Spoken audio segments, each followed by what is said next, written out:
வெங்காயம் பொன்னிறமாக வதங்கி வருதுங்க. இப்போ நம்ம புதினா போடலாங்க. மல்லியும் போட்டுடலாம், கருவேப்பிலையும் போட்டுடலாம். நம்ம காரத்துக்கு பச்சை மிளகாய் மட்டும்தாங்க சேர்க்கணும். இஞ்சி பூண்டு பேஸ்ட் சேர்க்கலாம், அதெல்லாம் போட்டாச்சுங்க.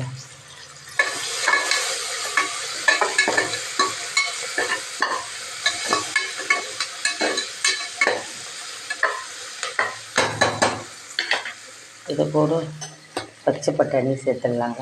இது கொஞ்சம் எண்ணெயில் வதங்கினா கொஞ்சம் சீக்கிரம் வேகும். நைட்டே ஊற வச்சிடணும்.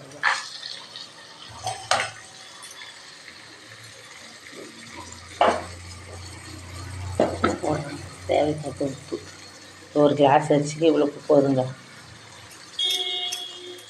சால்ட்டு தாங்க சேர்க்கணும், கல் உப்பு சேர்க்கக்கூடாது.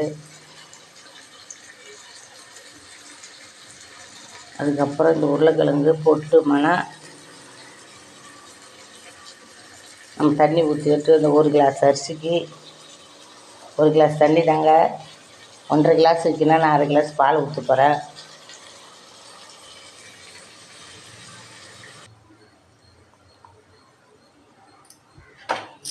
எல்லாமே வதங்கிடுச்சுங்க. இப்போ உருளைக்கிழங்கு போட்டுடலாம்.